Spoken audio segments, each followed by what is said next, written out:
मजदूर मजदूर भाई भाई मजदूर इत्तेहाद जिंदाबाद असां टेलीविजन मुलाज़िम जी पगार लाल कयो असां टेलीविजन मुलाज़िम जी पगार लाल कयो। म्यूनिसिपल कमेटी दादूअ जे मुलाज़िमनि जे वर्दियुनि जो बिल सही न करण ऐं 120 कचनि मुलाज़िमनि जी माहवार पघार न करण तां म्यूनिसिपल एडमिनिस्ट्रेटर ऐं म्यूनिसिपल मुलाज़िमनि जे विच में तकरार तेज़ थी वियो आहे।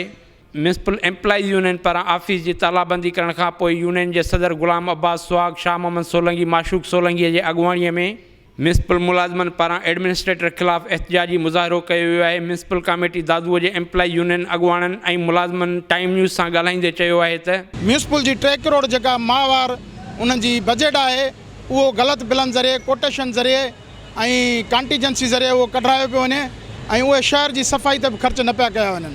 असांखे अगरि ईद खां अॻु में कपिड़ा ऐं सिलाई न ॾिनी वई त असां शहर जी सफ़ाई कोन करे सघंदासीं।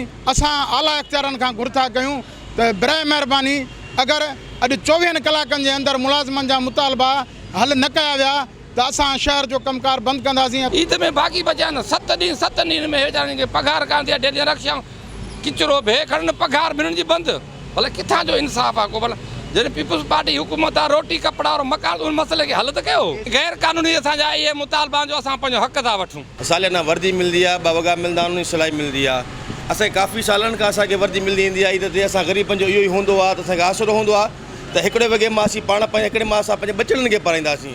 हिनमहिल असांजूं अखियूं उन मुंतज़िर आहिनि त असांखे उहे वर्दियूं मिलनि जेके सालाना मिलंदियूं आहिनि जेके असांजूं ऐसी साहब बंदि करे छॾियूं आहिनि। ईद जी असांखे वर्दी न मिलंदी त असां ईद हिते ई पंहिंजे ऑफिस में इन ई हाल में हिते कंदासीं। सफ़ाई जो अमल बिल्कुलु बंदि थींदो। जॾहिं असांजी ईद न थींदी त ॿियो शहर ईद कीअं कंदा।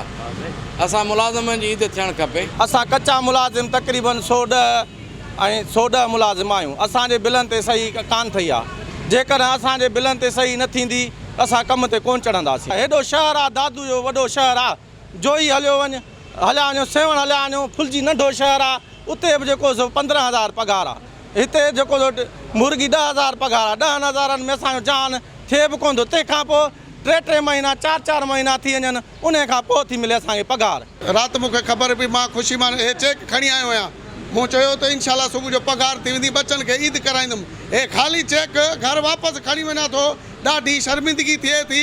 टेलीविजन मुलाज़िमनि सां हर मरतबा इहो ई हशर कंदा आहिनि। हर मरतबा कॾहिं बि कंहिं वक़्तु टाइम ते पघार न थींदा।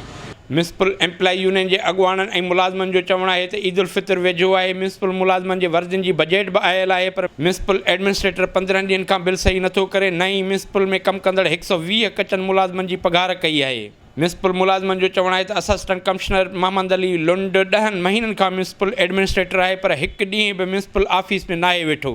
म्यूनिसिपल मुलाज़िमनि चुतार ॾिनो आहे त जेकर फौरी तौर ते म्यूनिसिपल मुलाज़िमनि खे वर्दियुनि जी बजट जारी न कई वई ऐं 120 कचनि मुलाज़िमनि खे माहवार पघार न ॾिनी वई त हू सुभाणे खां शहर में सफ़ाईअ जो अमल बंदि कंदा। कैमरामैन दीदार शेख सां गॾु फताह शेख टाइम न्यूज़ दादू।